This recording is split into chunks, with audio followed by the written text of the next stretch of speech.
All right, welcome everybody. I'm glad you're all here today. We're going to be talking about several pieces of job placement. How fun is that? If you have the capability, please turn your cameras on. I like to see faces.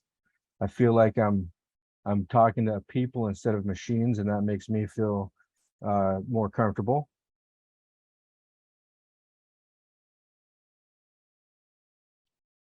All right, there's some faces coming up. There's Mr. Lyle. How are you doing, sir? And Michael, been a long time since I've seen your face, sir. Charles, Lori, Philip, Austin. Hey guys, all right. Earl, thank you guys. So we got a pretty busy presentation. I'm going to get started right now as we go through this, and we're going to get going with some exercises as we go through this. So if there's any questions, please feel free to throw them in the chat box. Jamie's watching that for me. I've got Jamie on with me today. Ava's on, and I think that's our team right now. We might have some people join us. Lee might jump on, and maybe Kelly later on. So let's go ahead and get started. So the Zoom instructions, we've done Zoom now for 2 years. I don't really want to need to spend a lot of time here. Just don't be bombing us or putting inappropriate stuff up. Not that we'd ever have that happen with this group. Austin. Just kidding.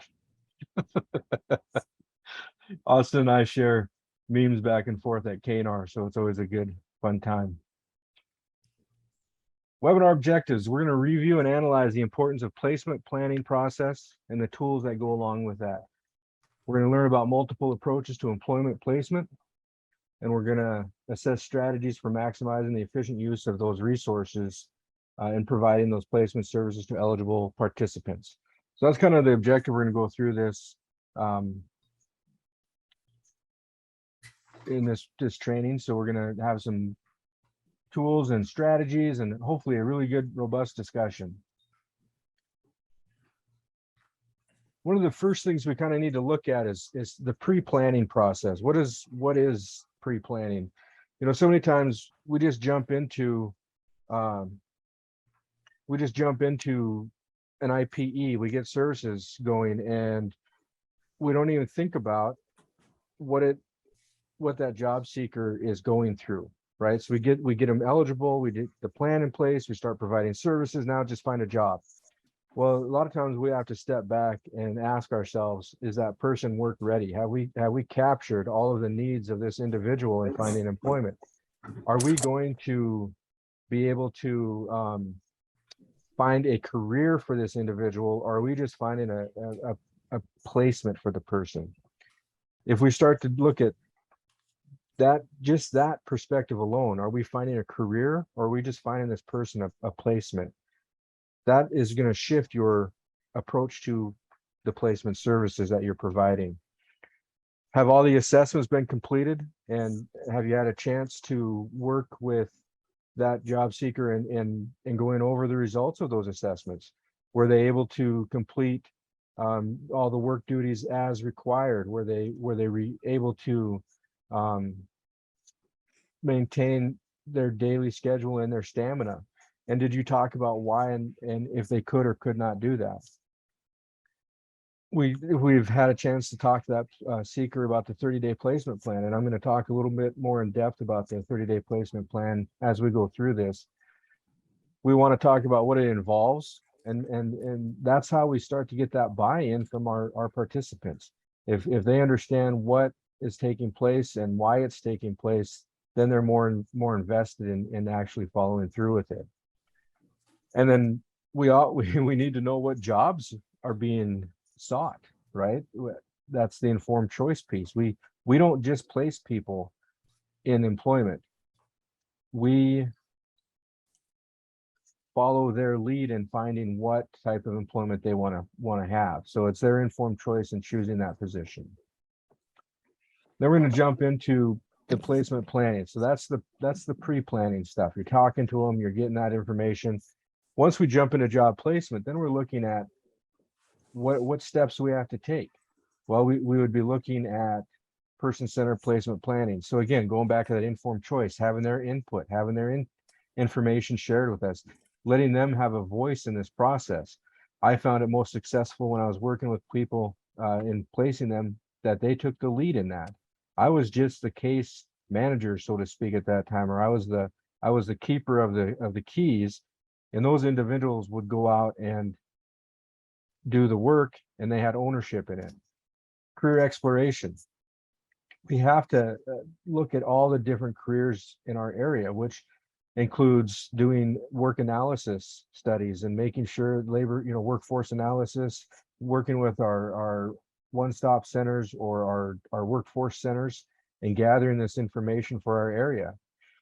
Working with Terrell, developing a relationship with Terrell. Now, Lori, I'm going to throw you under the bus a little bit probably as we go through this, because you have such a unique situation with your Terrell office. They're right across the hall from each other, and they work very closely together. So just heads up, Lori, I might be asking you some questions. No problem. And then dealing with the gaps in work history, that's one of the biggest things that we've seen in AIVRS communities, is that we have this huge gap in work history because of disability purposes or maybe recovery is a lot of it. There's people that are struggling with some of the recovery and relapse, and then just the nature of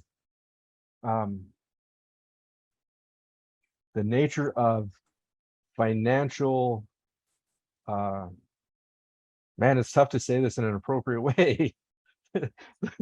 the government incentives, I guess, is the way I would say that appropriately, like land buyback. When land buyback hit, we went from having, probably weekly orientations of around 25 to 30 people to 5, because everybody got their money from the land buyback. They didn't want to work.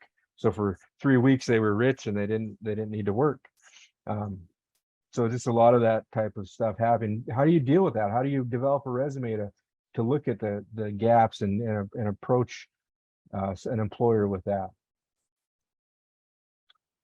So let's start with the 30-day placement plan. And the first thing we need to do is define what that is. In other presentations, the questions that always come up that we get are, is the 30-day placement plan for the life of the case? Is it connected to the IPE? What, can you change it, or is it solid and it has to be done in 30 days? So let's start by defining it. It's a plan that's developed by the employment specialist and the project participant to help the participant find employment. So basically what you're doing is you're sitting down with this individual after the IPE has been developed, after they're work ready. That's the key. After work ready, all the services to get to that point of being work ready have been provided. And you sit down with that individual and you write up a plan. These are the steps that we're going to do in order to help you find employment. These are the things that I'm going to do. These are the things that you're going to do. And the great part about it is you bring in everybody on that support team. So if there's outside people, if you're working with the state VR system, if you're working with TANF or Tarot or any of those other projects or agencies that can support our people, you bring them to the table so they're part of the team. And then we get that holistic, supportive approach to serving that participant. The 30-day placement plan is just that, 30 days. You develop it for a month. You meet within 30 days, you review it to see if there's been any progress. It also is a tool for accountability. We all know that those individuals that we've worked with that do everything they can except for take responsibility and accountability, right? They do everything else. They don't like to be held accountable, so they avoid it. Well, this tool can help you in streamlining that transition from services to work, and allow you to have that ability to sit down with that person, say, look, you didn't do this item, you didn't do that item. Can you tell me why? And then that opens up a discussion, and then you can enter into that counseling and guidance piece of the casework that we do. All right, so the 30-day placement plan is for participants on your caseload who are ready for employment. This is huge. When we first rolled this whole employment project out, we ended up working with 5 different projects, and we vetted all of our materials. And one of the things that we found is that this tool allowed several of the projects to sit back and go, wow, we've been pushing our participants before they're work ready. They realized that they were having these long-term placement situations because they were already moving that person into employment settings without them having the appropriate skills to be in an employment setting. So it really allowed them to step back and take a look at what their process was. That's the first thing. They have to be work ready. We have to have the team together.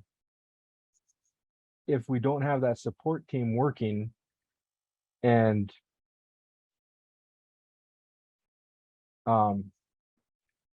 Lee, with your question, we're going to be doing some activities in a minute that capture that question too. Okay, all right, okay, thank you. So with those participants, we need to have those people that are supporting each other and having that team together. A lot of our people require several different layers of support and transitioning from not working to working. So we want to make sure everybody's involved. We need to make sure engaging those participants who are proactive and they're engaged and they want to get into employment. And then it's the positive outcomes, right? We want people that are wanting to be having a career. We want people that are going to be able to experience and feel that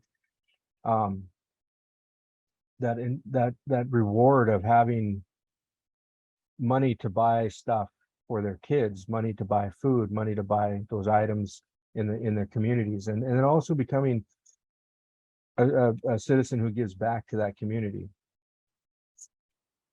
The advantages. Okay, so when we start talking about advantages, I already mentioned some of this stuff. It gives you an external structure to hold accountability for these individuals. It gives you the opportunity to keep everybody focused.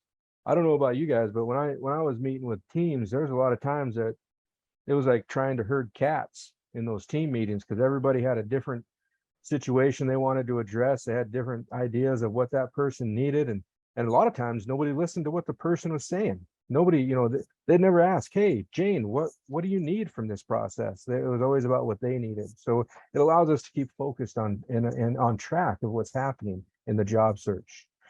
It encourages ownership of that individual. They take a piece of the puzzle, and now that they've got some ownership in that puzzle, they want to complete it and have a finished product, which is important. And it gives a participant a feeling of accomplishment. A lot of our individuals that we work with, and everybody knows us that's worked in our AIVRS fields, is that they don't always have a great sense of positive success story. They've never been successful. They've always been met with, discrimination or rejection. So when they come to us, they're a lot of times at the lowest level of what they've been in their life that they've been experiencing. So we help build them back up, and they start to feel accomplishment, and then they start to feel success in their life, and it improves their mental health as well. All right, so now we're going to talk a little bit about the support team. We always throw these words around. What is a support team? What does that look like? Well, the support team includes everybody and nobody. So it's up to whatever you feel as needed in your team for that individual and what that individual wants to have as their team, right? So it could be the VR counselor, it could be the employment specialist, it could be the VR director, it could be their cousin Louie down the street, just because Louie's been a great support their whole life. It could be Tom at the local grocery store who's willing to work with this individual. It could be, the list goes on and on. It's just whoever is going to be supportive of that individual. Now, with that said, again, I want to caution people, because we start to think that the client or the participant is the one that's in charge of all this stuff. And while we want them to be in a leading role, and we want them to feel that informed choice and then have that empowerment, it's still ultimately the VR staff person's responsibility to manage this case. And if we end up having somebody that is actually being detrimental or stopping the forward progression of our finding that individual employment, we can ask them to leave the support team, because at that point they are no longer supportive. They are actually hindering what we're trying to do. So we have that ability to keep that in mind. The work plan should be updated every 30 days, and those expectations should be addressed and reviewed and updated as needed. As they're accomplished, you get to mark it off. And with the support network, we also need to keep that in writing. So when we talk about in the IPE, there's that section where we talk about requirements and forward progression, how we're going to identify a forward progression, or I just blanked out on the terminology. Sorry, the federal language that goes on the IPE. This is where you'd put that in. You would identify that they're working with these individuals. They're providing comparable benefits. They're working together with the individual moving towards employment. Okay, so now we're going to take a little minute here, and as with Lee's comment in the chat box, she was asking if the AIVRS folks, can the AIVRS folks share if they are currently using a similar 30-day placement plan or job placement plan by a different name? Okay, so that's a great part of the activity. I also want you to answer these questions that are on the screen now. What is pre-planning? How is it different from placement planning? Why is it necessary to develop a 30-day placement plan? Who makes up your support team? And why is it important to identify the support team? Now, what I would really like is for everybody, to take their mics off and just have a discussion. However, I understand some people aren't comfortable with that, or bandwidth doesn't allow it. So you can enter some of these stuff into the chat box if you'd like.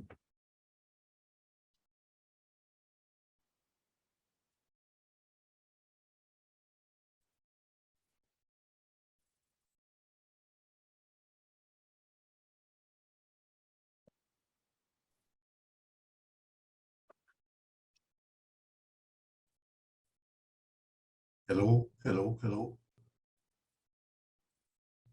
Hey, Michael, go ahead. Oh, okay. What is pre-planning? Well, for me, pre-planning is, when a guy comes in and he had worked for a while, and he fills out applications, and we go over the plan, and then one of the things that one of the job requirement is a driver's license. And some of the characters that we work with don't have a driver's license because they have a child support back payment of a lot of money. So what we plan is we work with the state agency down up here, and we make the consumer makes an agreement with them that before, like, the job's already in place, but they need the money and they need the license, so they take money right out of the person's check before they even get the check.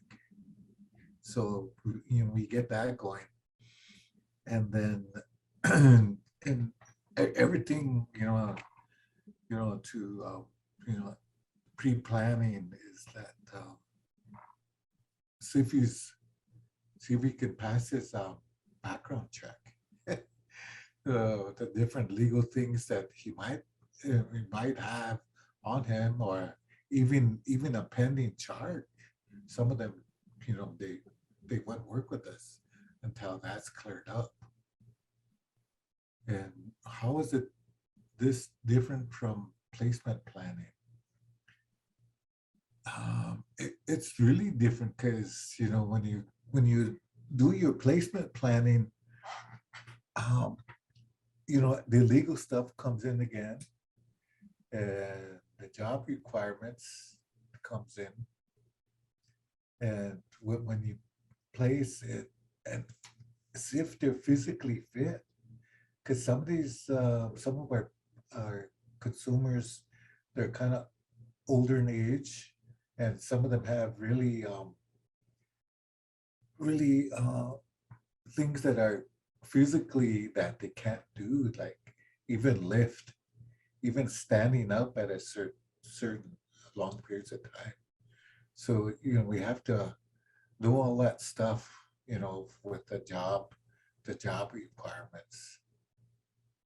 And, we have to check all that stuff before we even begin to have, that, the difference between the placement planning.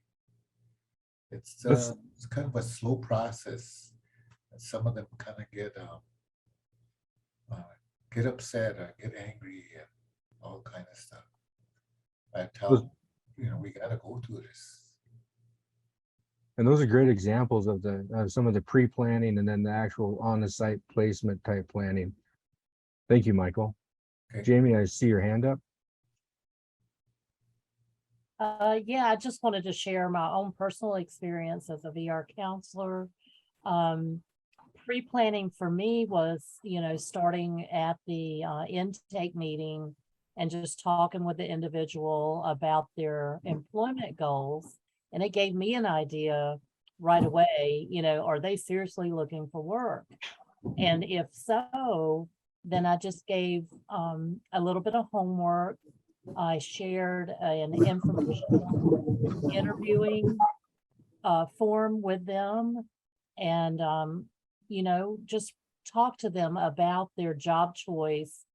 And by giving them a little bit of homework to do, number one, it let me know if they were seriously job seekers, and if so, it kind of gave them an indication. Say for example, if they wanted to work at the post office, well, provide them with this homework, this informational interviewing, where they actually went down to the post office, talked to somebody that worked there, got an idea, what the training requirements were, if there was any educational requirements, what it paid, were there any benefits, what were the hours.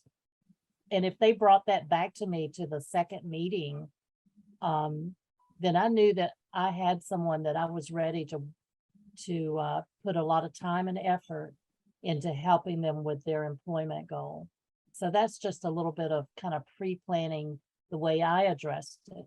But there's some other great information in the chat, how others consider pre-planning.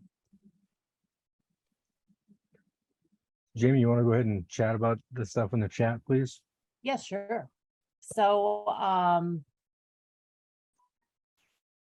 Charles Lewis says pre-planning is getting your ducks in a row. That's right, Charles. You got to get prepared. Lorraine McLean says, is pre-planning as you are preparing to look for a job, and placement planning is preparing for the actual job that you've received. That's right. So there's different types of planning. Carmen says pre-planning is researching and finding those employment contacts. Do a job interest inventory. Very good, Carmen, you're right. Tamara Russell says, is there a form for the 30-day plan? I think that Wayne is going to get to that later in the presentation. Earl is, Gandia is saying, is pre-planning prior to IPE and placement planning is after? That was the question. So I think what you're asking, Earl, is, when we're talking about job placement, job development, that to me is after the IPE. Wayne may say differently. I'm not for sure, but I believe that that is the intent here. They are already received services and are ready to work. Or there may still be services in place that are working towards their employment goal. What's going on? Y'all are building some desks there. Okay, Earl. And Wayne, you answered and said, Tamara, yes, there is a template on the website. Ava, please post the link to the employment handbook in the chat. So if you guys go to the link there in the chat, you'll see the actual form that Wayne is referring to. And Philip says he noticed years ago that if a consumer smiles while you're counseling them, they are not really looking for work.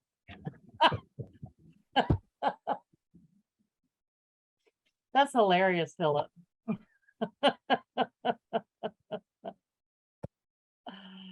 Okay, and Ava's put the link to the handbook in the chat if you want to go to that link.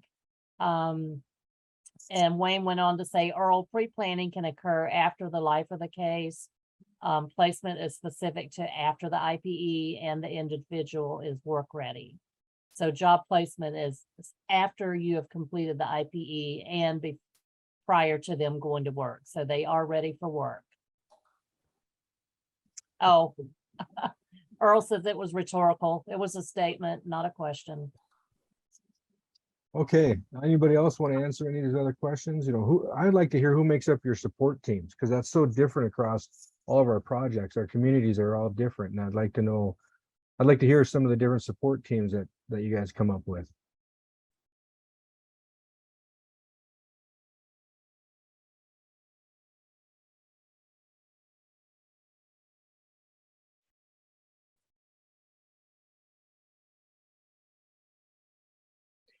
And you guys know that I don't do good with silence, so Otter. Oh, Mike's gonna talk. All right, go ahead, Michael. All right, good job. Okay, the some of the consumers that worked in the past, there was recovering people. So I really try to guide them to positive people in the group, and of course the VR person. And for me, I try to keep in close contact with them, especially in the 30 days.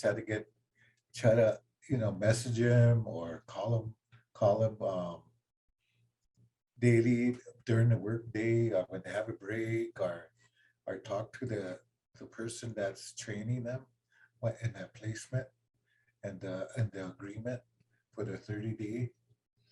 And sometimes sometimes when you say support system, sometimes there could be some things that they're not doing also, and I think that's part of the support system, saying, well, you know what, you're not doing this. You got to look over the guidelines of the job. It's they go through them and say, well, you're not doing this part, especially working with people with disabilities. They forget to remember, you're supposed to do this first, then you do that, then sometimes they forget. So having a good like a boss, the one that oversees them and the placement, that I think that really helps them to get back on track, to really learn what the heck they're supposed to be doing on that job. And their family, especially the married couple, the wife, and even and just a lot of positive people.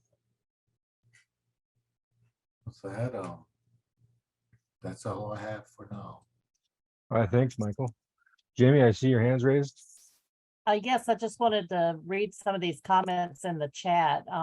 Laura says that the support team could be, of course, the tarot department with your tribe, employment and training, higher education, the legal office, TANF, family members, and cultural providers. Those are all great examples, Laura. Charles says a support team would be the VRC, the VR counselor, employment specialist, parents, family, or mental health professionals. Absolutely. I think all of those are important team members, Charles. Carmen says, I think the support team can be anyone that is supportive of the client. It could be a best friend, a family member, teacher, pastor, social worker, psychologist, employment special, or whoever the client wants to be on their team. That's important, Carmen. you're absolutely right. It's their opportunity to share with you exactly who they feel like is an important person in their life that would support their employment goal. Or also it's the participant and the VR staff, first of all, or it could be a family member, employment specialist, also a state VR or mental health worker. Any of these individuals would be considered a support team. And she also says anyone that will be a positive support. You're absolutely right, Earl. We want some positivity. Somebody that's supportive, give them some rides. All right, thanks, guys. That was a lot of good stuff in there. All right, we're gonna move on because, you know, I like to BS and we could stay here for days, but we got a time frame, so I'll keep us moving forward. One of the things that we always have to talk about is disclosure. And you heard, if you're on the last webinar, we talked about disclosure, and I'm going to get a little more in depth here with some guiding principles when we talk about disclosure. Always remember to describe the person. Don't describe the disabilities. Describe the person. Articulate or demonstrate how you can perform those essential functions. In that situation, if you're able to do like an interview work trial, sometimes you can go in and do the work duties as part of your job interview, especially if you have somebody that's in a nonverbal state. That allows them to see that the person can do the duties as hey Mona. She's always distracting me in the middle of stuff. Don't volunteer the negative information. Like, we have so many of those participants who come out and they just feel the need to tell all of their stuff, you know, helping them understand they don't need to talk about all the negative things in the past job or why they lost their previous job or how their disability impacts them when they're having a flare up. Avoid medical terms. You know, a lot of employers get really nervous about that. When you start talking about medical terms, it takes on a whole nother light. Emphasize current positive activity instead of staying in the past, and then connect past problems and issues with significant life events. So if they do bring that stuff up, you know, you talk about an event that took place that was maybe a trigger to that type of behavior. Then we also have the non-apparent or hidden disabilities. And this one's always a difficult one. For those of us that have been around for a few years and have experience, I really connect this one to remember when HIV was becoming prominent. HIV/AIDS was becoming prominent in work settings. It was very discriminated against. How did we disclose it? And all those types. I remember that I was a state VR counselor, and any bloodborne pathogen we had to always identify to the employer under state law. And it was just a tough situation. How do you identify this or disclose it? And a lot of times we didn't have that disclosure with our participants. They wouldn't tell us about it. So we get into a setting and all of a sudden we were caught in the crossfire because we didn't know about it. But when you're working with hidden disabilities, the issues, as we all know, are so difficult to identify. You know, if you're working with an individual who has a double amputation, you can see that. You see that part of their body is missing, and it could be a mobility issue or a standing issue or, you know, stamina issue. But if you are working with somebody who has significant mental health issues, then that could be a bigger end game issue, right? It just all of a sudden the person blows up and people are taken aback by these explosive behaviors. How do you go about disclosing that? How do you have a discussion? In order to do this, you need to sit down with that participant and maybe even your supervisor or a co-worker and have a discussion that surrounds the personal ethics of that individual's and the ability to hide the facts. Or is there, you know, a rapid explosion that takes place with this individual, or is it a long-term drawn out thing that we can start to see some indicators and then provide that intervention before it gets to that point? Is the truth better, or is it going to make it worse in this situation? And I'm not ever a proponent of lying to an employer, but sometimes we don't have to talk about it, right? I mean, that's part of having those disclosure conversations. And the consequences of those discussions, what's going to happen if we do have that discussion? And it's not our job as staff to decide if we disclose or not at the end of the day. It's really up to that consumer, or that participant. You provide that information, and again, we go with informed choice. And they say, nope, I want to talk about it. Okay, well, then that shifts our discussion from, are we going to disclose, to how do we disclose? Okay. When we start working with our people and reaching out to employers, we want to prepare the participant for the interview. Again, disclosures and informed choice. We want to make a positive impression. The experience must feel comfortable for the job seeker. You need to maximize your possibilities for hiring and discuss other scenarios that may affect those job opportunities. Okay, so that's just kind of the first, when you do your checklist, that's the first stuff you run through. And it's really a good tool to do a mock interview with your people. You can address all these things in that checklist. You can help them feel comfortable. Remember, most times when in our communities, when you're going in front of a group of people to do an interview, it's the council, and there's a lot of stuff involved that could go wrong for that individual if they misspeak. So there's a lot of pressure. Or in other places that, if they're in recovery, they're going before that recovery board, and they're going, or parole or probation, they're meeting with. So every other type of person that you interact with has some real life consequences on your life if you mess up. So that pressure that they internalize can become very very difficult for them to handle. So let's do some mock interviews. Let's get them through that process. Let them get them comfortable. We want to emphasize the skills and personality and interests. We don't want to, again, stay focused on that, on what occurred in the past, what occurred before. We want them to focus on what they're bringing to the table now. Functional language that promotes solutions. So again, stay away from the medical jargon. Only talk about the job connected skills that this individual has, instead of the medical terms that would limit them from doing this position. Staying away from that negative information, spinning it in a positive light. And then a lot of times when I would go in and work with employers, I would go in and do a one-on-one meeting with them first. And I would provide that orientation of what VR services are, what we can do, why I'm involved. So then it didn't become this weird thing where now there's this guy walking around our building with this person. Now they would, so they can understand what I was doing, and it was more comfortable for the employer. And then interview strategies, right? And this is what we were talking about before with doing the mock interviews and those type of things. Michael, I see your hand raised. Go ahead. Oh yeah, I came across a really interesting thing when you was talking about the disclosures and stuff.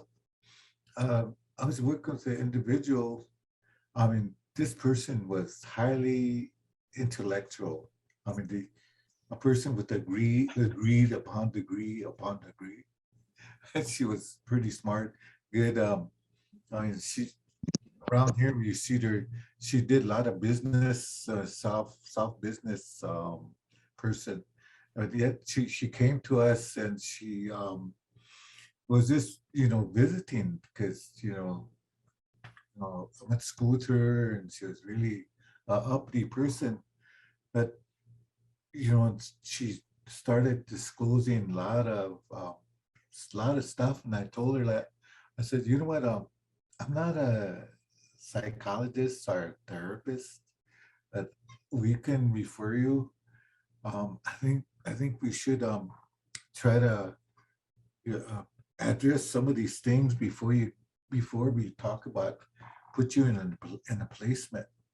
So we referred her to a counseling that was really some in-depth stuff about her past that she had to take care of, because I foreseen that, you know, her angry at, you know, a person or the different gender that was really in hindrance of her staying, getting a job. And they, like you say, was it a career or just a job? And I was thinking, when she gets through this stuff, she could really have a good, you know, career. And she got through with her sessions. She had more sessions as a therapist with a therapist, and in the end, she's seen our little community too small for her, so she went. And when she went to the bigger town, she got a really good job. I mean, really, she just but within 2 weeks, she got this really good job. So I really, try to have that before even placing them out, is that, what's hindering this person. And I had another individual that we did the application and was talking about, she wanted the job, and again, she had a lot of work experience, but she has some traumatizing things that happened recently. And when she came in, and every time I try to say, well, you know what, the hurtful things you're talking about, we want you to, I really prefer you to go see one of our, our therapists for a while to get rid of that. And every time she came in, about 2 or 3 times, and we couldn't even get past that. So she just walked out and never did come back. But I see her today, she's employed. And again, she's still smart. And I don't know how she's, treating the people that she works with. I don't know how's that going, but I really foresee that the people that they're working, that they come in contact, even with highly educated people, they have issues that bothers them in their workplace. That's a So, great example of hidden disabilities. yeah, That trauma and that the stuff she's carried with her. And I like how you were able to identify your role and say, hey, that's not mine. But I think you should go talk to somebody that it is. That is a very important part of referral, that in services that we provide, that a lot of people forget about with AIVRS projects, is one of our number one services that we provide is referral to other services. So sending her out and getting her that help, and then she's able to become successful. That's great. Wayne, Yeah, Lee, go ahead. okay. Michael, thank you for sharing that story.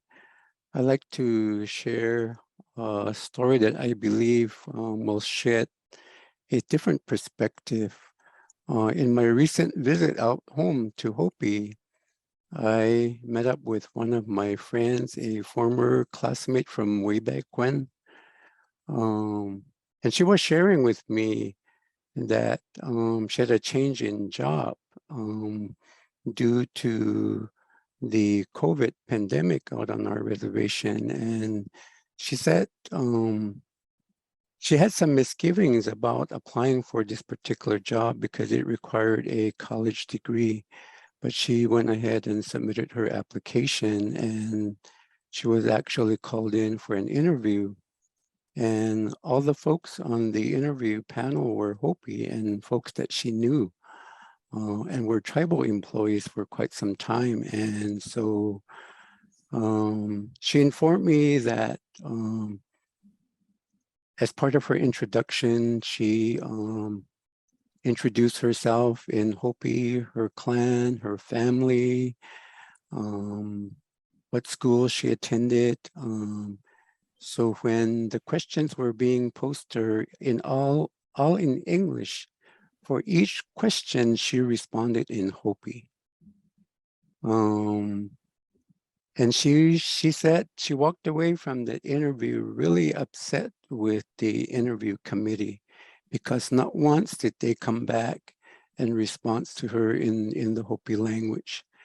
And she felt like they were on the other side of the table, which I believe can be a barrier in itself. It's like there's a, that they weren't seeing each other as equal. That was her observation. And the point that I also want to make is that I know in Indian country and in the tribal VR, tribal communities do have some challenges in hiring individuals with so-called college degrees to be considered eligible for a certain position.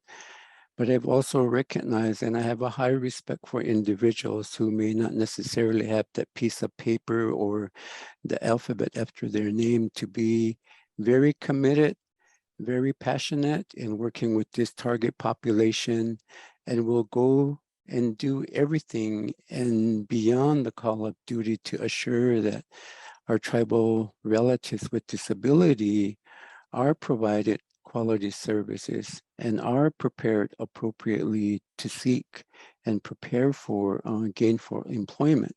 So thank you for allowing me to share that. I thought that was something that I needed to share.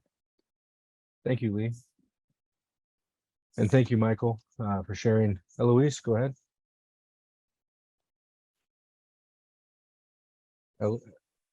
Elise. Yes, sorry. I do that every time I call on you. So I just wanted to go back to what Lee was referring to. You know, I'm one of those individuals who doesn't have the letters behind my name. Anybody who has a degree would intimidate me, but you know, that's not going to stop me from what the experiences that I've had with voc rehab, and it's not going to keep me from, you know, keep pushing myself. And I'm determined, I'm driven, and you know, I always, you know, I eventually in my mind, I'm gonna get there one day where I will get that piece of paper. But in the meantime, I'm, you know, I'm one of those that, you know, I'm not gonna give up. That's That's good. all. That's good. Your project needs that right now. All right, Michael, do you still have your hand up, Michael, or are you good to go?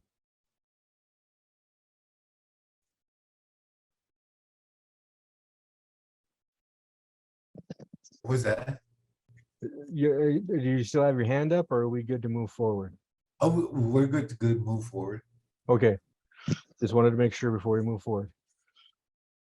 All right, so when we start talking about or continue talking about the employer interview and disclosures, we want to always contrast the past with the present. So we want to show where they've come from to what they're doing now. We want to have respect and you know, and then also maintain our confidentiality. So it's that informed choice piece again.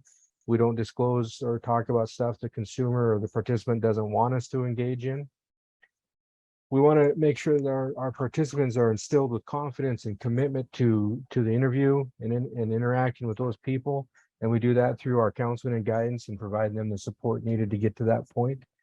We want to make sure that we always encourage honesty. Again, we can't force people to be ethical or honest, but we can always encourage it.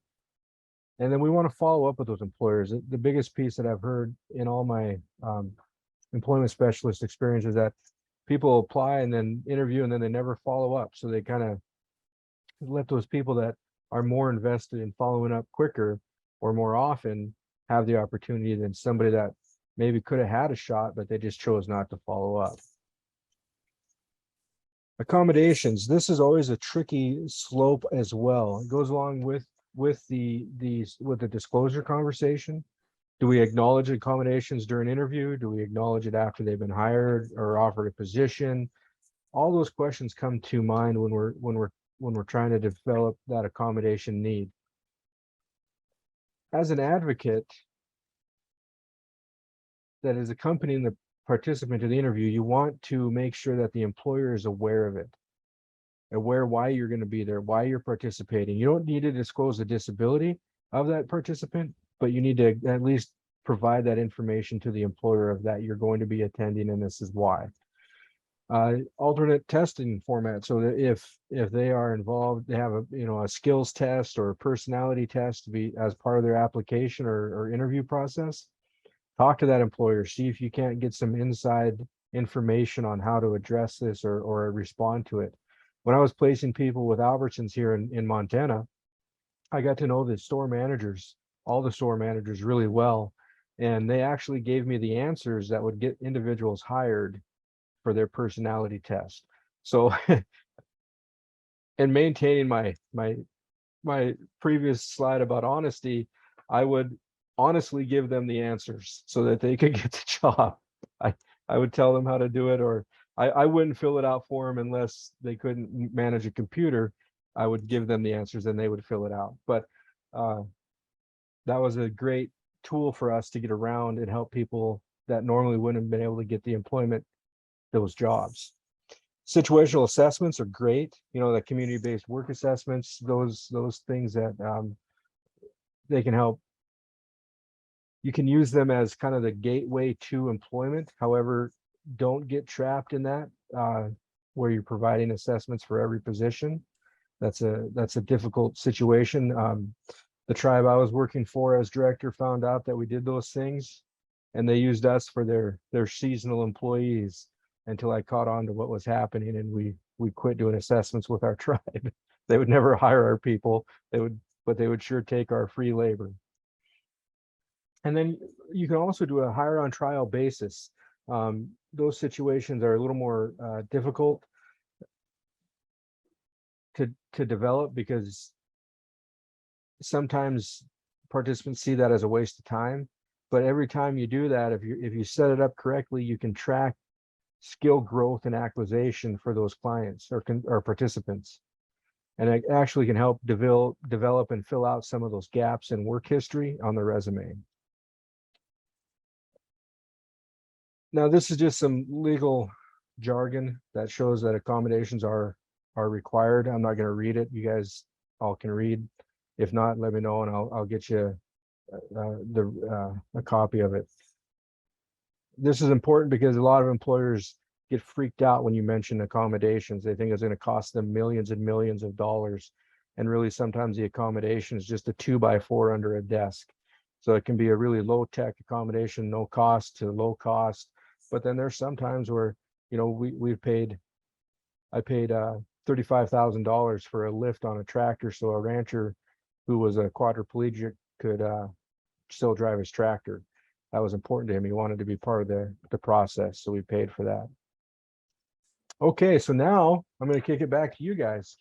I need some answers to these questions. Why is disclosure of disability so important?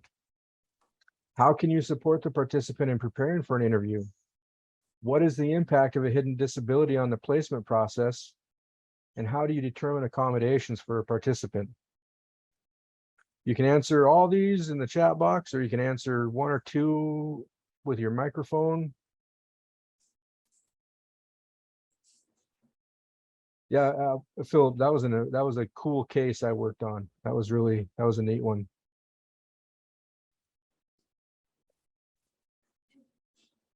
Would it boil down to their limitations and what they're able to do? Or just like how do you determine the accommodations, and then why is their disclosure of disability so important? Thank you. Anybody else got some ideas? All right, Otter, you're not getting away on this one.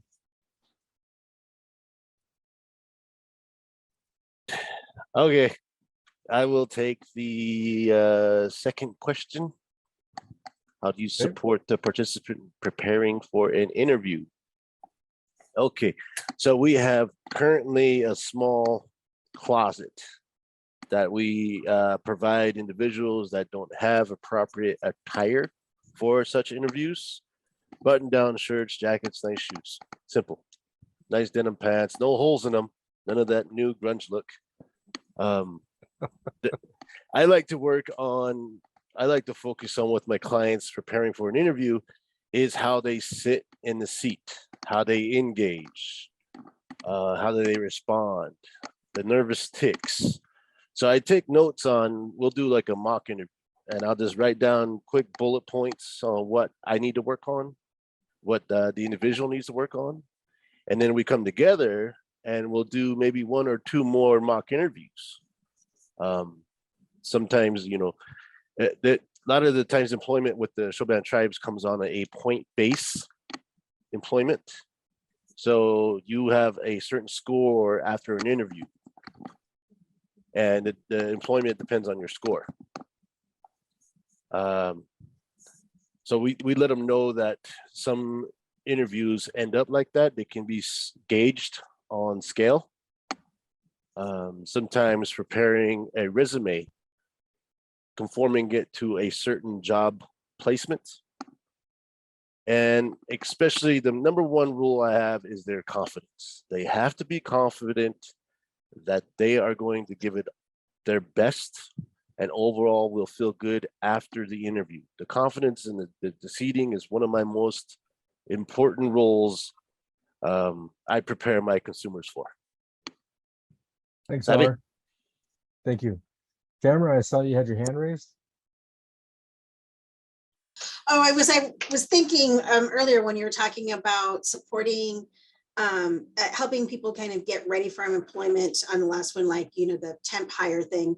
Besides VR, you know, with the pandemic, I've got like double hats now and triple hats. I also work with our 477 program and do the DOL components where we help people with job readiness, work experiences, and I have a VR client that I'm who hasn't worked in a while, who I'm trying to, I want to do this 30-day plan with her. I'm kind of excited about that, but looking at probably getting her into a work experience to part-time to just get her back in the field and comfortable in a job setting, because she's very, very, very nervous about working with somebody or possibly doing something that is remote for her in the beginning or looking for a remote job, but definitely trying to get her comfortable in a work setting again. And so that's what I was kind of thinking of, you know, trying to get them job ready, kind of besides the job readiness stuff, but maybe doing a work experience with her. So. Great, thank you. Jamie? I see you unmuted. Are you going to say something? Oh, no, I was just see, there were some comments in the chat. Contessa said she meets with a consumer to do a mock interview too, and they seem to like it. And sometimes they borrow an interviewing DVD, or she gives them an interview question sheet or ideas. And someone else was saying about there was some online resource. Oh, Bettina said that you can find mock interview questions online as well, along with other things like what Otter was saying. And then Carmen says that I would do a mock interview, watch some videos on interviewing skills. So those are all great ideas. Yeah, great information. So now we're going to roll into some tools. Unless somebody else has something to say. I do, Wayne. Go ahead, Lee. This is, I guess, a question to the participants out there. As part of your working with consumers or participants who are job ready, as one of the homework, do any of you suggest to the consumer or participant to go online or review available information about the employer that they're interested in applying for, to get an idea what the agency is all about? More importantly, what is the organization's mission, vision? What would the work culture look like?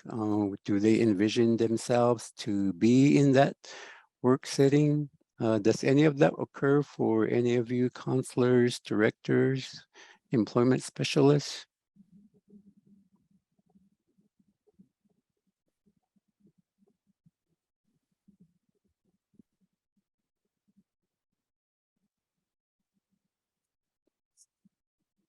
Yeah, you're getting some responses in the chat box there, Lee. Bettina says yes. Otter says yes. Always do your homework of the employer. Contessa says sometimes yes if it's a new employer. Great, good to hear that. You're already Yeah. addressing that. And that really fits into the job placement tools too, right? So like finding jobs for participants with disabilities, that's part of the research is reaching out to those employers, talking to them and finding out if they support that, what's their environment. A lot of times just educating an employer is difficult because the stigma is still there of all disabilities, whether you know we've fought that for a long time, but it's still present. Job development planning tools, it's the same thing as a placement tools, right? So it's you got to utilize those across the board. We don't just pick up one thing and then drop it to go to the next thing. It's got to be across overarching in our casework. Finding the right job, participant planning tools. Again, having that buy-in, right? If we find that person a job, do you think it's going to last very long? The individual has to be invested in finding their own employment setting. They have to show interest in it. You know, if you're told to go do this, how long are you going to do it? I mean, my wife does that all the time. Go do the dishes. Well, I do like dishes one night and then I skip out and I go to the shop or I go, you know, I don't want to do dishes every night. So if I want to eat supper, I guarantee I'm doing some dishes, right? That's that investment. That's that buy-in. I'm going to participate in doing these chores to get food. Because anybody that knows me, you all know I'm a fat guy and I like food.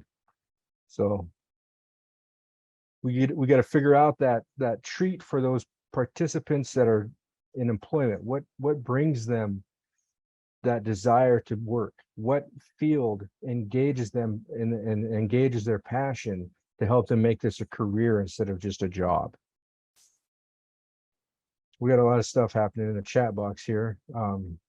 Rhode Island, they have an employment services network that meets once a month. Statewide agencies, employers, or programs to talk on who's hiring. That's a good one. A lot of communities have that. You look around in your community, find out what is happening with you guys. It might not be called an employment services network. It might be a community rehab program. It could be a city council, employment council, or a development council meeting. You can go online and find a number of employers that have a history of hiring people with disabilities. Yep, that information is all public through your workforce centers, your Department of Labor information. We have a consumer just graduated with a bachelor's in business, and we're in the process of working with DVR to do an evaluation and find out what the job this consumer would be good at. Yeah, so that's a tough one, and that could probably be another whole webinar actually on what are these degrees mean and what do they bring to the table, and how do you implement those degrees in real life employment? Like a bachelor's degree in psychology. When we start looking at that, it's as a bachelor standalone, there's no job that says, hey, let's be a bachelor's degree psychologist. It's not, you can't do it. You got to have continuing education. So when we see people going into like business administration or psychology or sociology, having that bigger discussion of what is connected to those that can help you, that you can get employed in, and do you have to do more education, more training to get into employment? I got sidetracked. I apologize. But those are all discussions. That's that pre-planning discussion. So there, see, I just looped it all back together and connected it nicely. So that's part of pre-planning. We also have, if you know the history of the workplace, you can warn the people so they are prepared. Casino employees not getting holidays off. Another workplace here has a history of changing hours of work. So they don't have the same schedule all the time. Some people really need that consistency. If you start messing around, changing days and hours and stuff, it could really throw off their mental health or impact their ability to remain employed. We also network with American Job Centers and receive their job postings, attend reentry. That's a really good one. Reentry. Job carving. Yeah, you're right. All right, Bettina, you were on the last webinar, I see. We talked about some job carving stuff, so that's good. Okay, conducting mock interviews, accommodating persons with disabilities. You know, we talked a lot about this before. This is going to kind of give you an opportunity to see how we progress with it. If you're doing a mock interview, you want to make sure that the interviewing locations and restrooms are accessible. Okay, that part is also part of the research we just talked about. If you're going to an interview on site after you've done your mock interviews and they have trouble getting into the facility or the space, that's really an issue. And that's something that as advocates or the employment specialists, we need to be looking for in advance. Be willing to make appropriate reasonable accommodations to enable individuals. That way they can present themselves in the best light. So if we're going to do a mock interview and they need an accommodation for an interview, we need to include that in the interview, because it can be bumbly and awkward as you're going through it if you're going in nervous already to meet a potential employer. So make sure that your mock interview looks just like the real life interview that you're going to be participating in. Make sure that you have an in-depth knowledge of the essential job functions. So if you're leading this interview, make sure that you know what you're talking about, basically. You can't do a real life interview if you don't know what you're talking about. And if we're truly preparing our participant to do well in this interview, we got to have the information that allows them to learn what this is about. Relax. That way you can model what it looks like to be relaxed. So many of our people get into an interview, and I'm going to pick on Ava a little bit. When I sat on her interview committee, and when she entered the interview, she was very, very anxious and nervous about meeting the people in the panel. And it was just just a few conversations. You could see her start to relax. And then when she became more comfortable, the answers started flowing very rapidly, and she did a good job. So modeling that in a mock interview, allowing that participant to see it's okay to be relaxed. You don't have to be on edge all the time. Do not, and this is a do not part of mock interviews, or even in another interview, if you're doing a real life interview, unless that participant needs you to engage, you remain neutral. You don't answer the questions for the participant. You let the participant answer. Third parties shouldn't be the interviewee. You're there to support that individual in the interview and to help mediate or clarify if requested. It's not your job to lead the interview. It's not your job to interpret what the client or the participant's saying. Let them work that out. Don't be afraid of making mistakes. Everybody can make a mistake. Acknowledge it, move on. And don't speculate or try to imagine how an individual would perform a specific job. Let that individual experience that, and that becomes later. That's the training part. When we're interviewing, don't try to look ahead.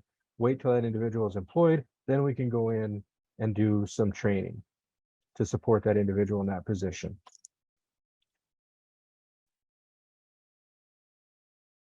And this again is just kind of talking a little bit more about when you're conducting it, okay?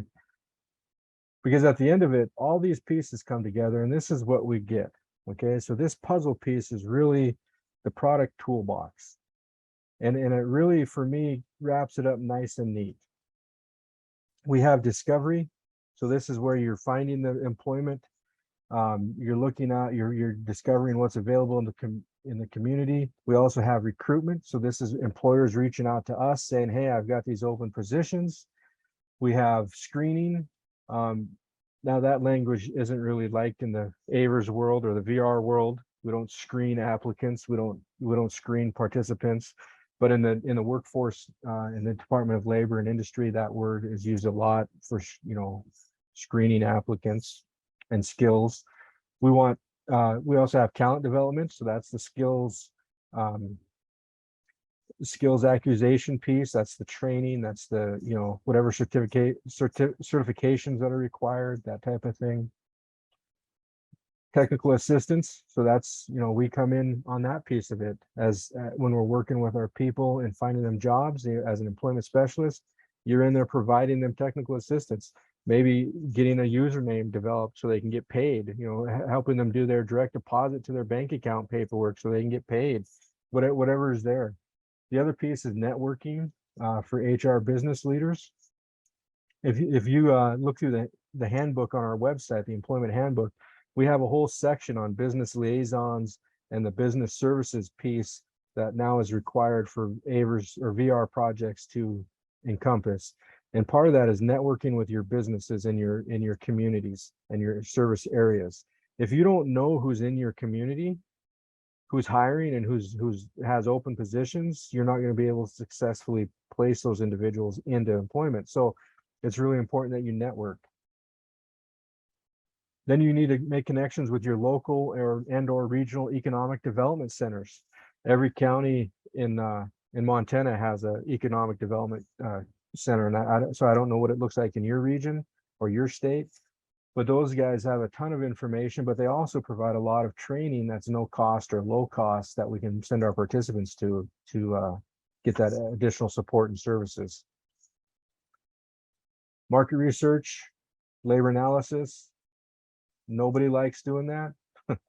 Well, some people do. I'm not one of them. I don't like doing that in-depth labor market analysis stuff. Just tell me where the job's at and we'll move on and find you a job. But it's important because you need to know what's out there. You need to know what, requirements, what criteria is there for education and skills. Also, you need to know what is going on with the income part of the revenue, or the salaries and that type of thing. Okay, and then that leads us into job carving. And like job carving was mentioned already in the chat box, job carving is a wonderful placement tool because it allows you to identify specific things that individual can do. If we have people that are very significantly disabled and they have limited skill sets, we need to identify and really support the skill sets they do have. And in doing that, we use job carving. So you go to and you do your labor market analysis, and you do yeah, Jamie has a nice form that she can share with us, and maybe we'll put that up on the web page, Jamie, for people to on the website with the employment handbook as a resource. But the job carving, you get in and you work with them and you look at the job duties and the responsibilities, and you carve out the niche that this person's skills and abilities do accomplish in that job setting. It's really a great tool. It takes a lot of work, but for those individuals that are experiencing multiple disabilities or have a work history or hidden disability that doesn't support the ability to work full-time or even part-time, this is a great opportunity. So as an example, this is just a quick example. We have a mechanic that are an employee, or garage employees of skilled mechanics to carry out vehicle servicing. When they were analyzed, there are many opportunities to carve out specific tasks. Checking oil, washing, checking the windshield wiper fluid levels, washing and valeting the vehicle. When you take a look at that, if you got people that are coming in for an oil change and you offer all these services at the garage, and you have one technician that's doing all of these things, your productivity for that per car is going to be lower than if you had somebody that came in and just did one or two items. So if you had the technician that was doing the major stuff, like the changing the oil, changing the filters, ensuring the vehicle's properly maintained, but then we had somebody that could come in and change or add washer fluid, wash the windows, vacuum the floor, while that person is doing the oil change and other points of inspection, you've just now shortened your service time, which increases productivity of that person, and in turn increases revenue for the employee or for the employer. And that's that point. If you're able to carve that position and sell it to the employer, like I just talked about, you're going to be able to get that carving or that carved position approved, because in the long, what every employer is looking at is that end number, right? What are they going to make at the end of the day? And what is it going to cost them to hire these individuals? So if you can show that increase in productivity because of one task or two tasks, that's how you sell that job carving position. We use job carving. I covered all this already. I got ahead of my slides. Sorry, I'm not going to read it to you again, but it's there if you want to look at it. It's everything I just covered. It's the percent, identifying their skills that they bring to the table and capitalizing on that skill to improve workforce productivity across the board. All right, so now we're at a point where I kick it back to you guys, and I'm just letting you know we got about 12 minutes left. So these are questions I want you to be thinking about. I'm not going to ask you guys to answer at this point.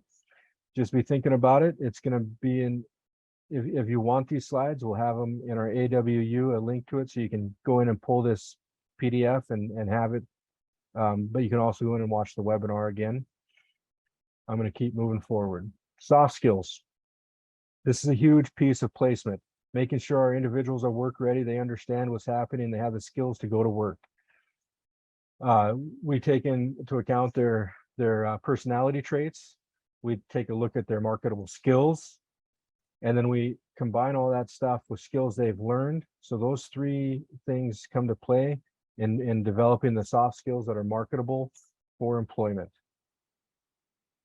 Communication, effective communication. So many of our individuals struggle with that open communication because of the experience that they've had with their life of being discriminated or told they aren't smart or told they don't have the ability to do something.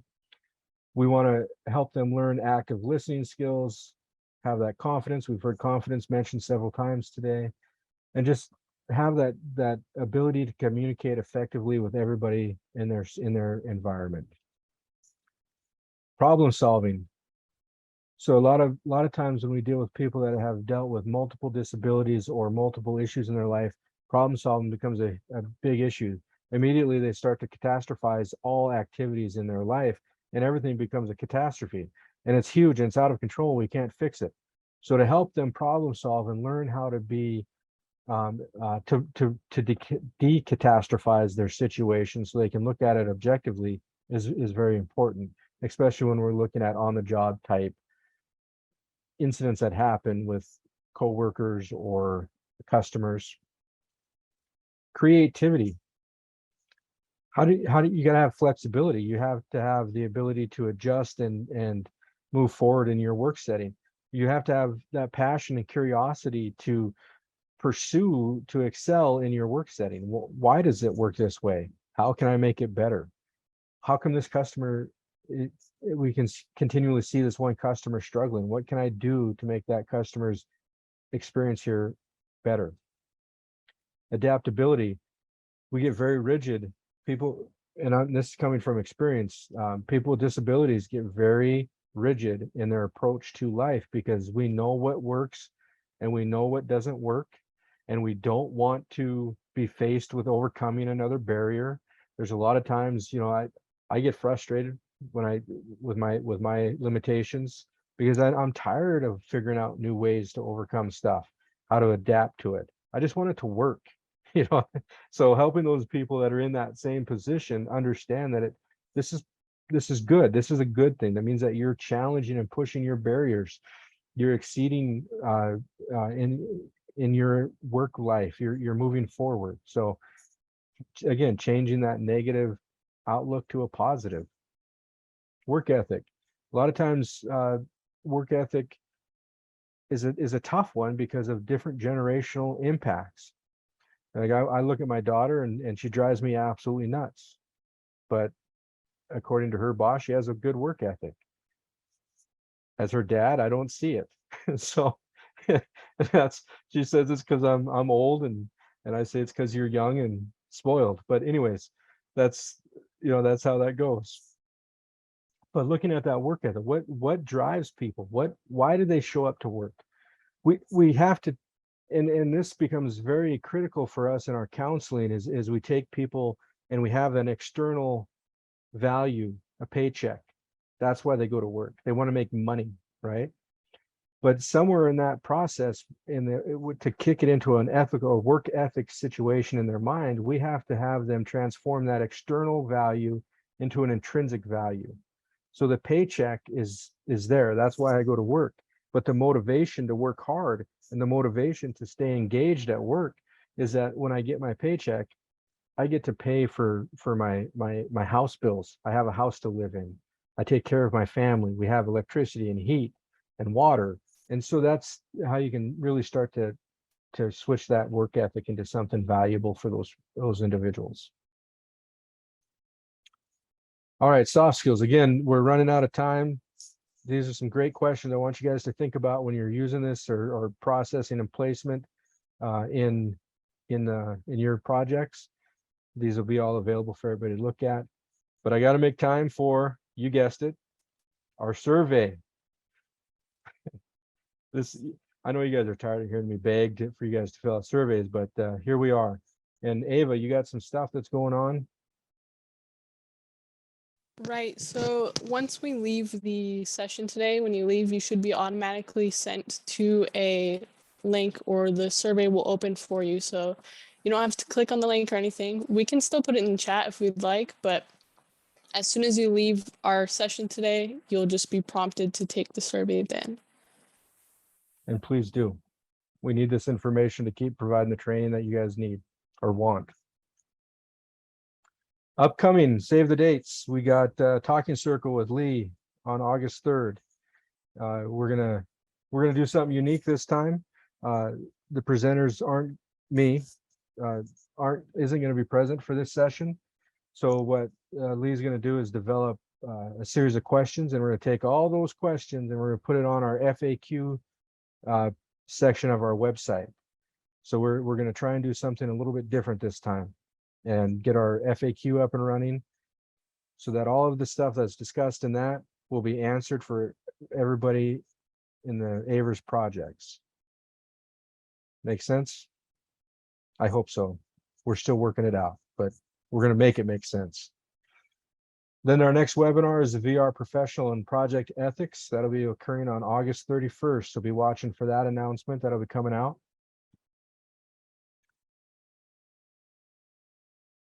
Okay. Thanks, everybody.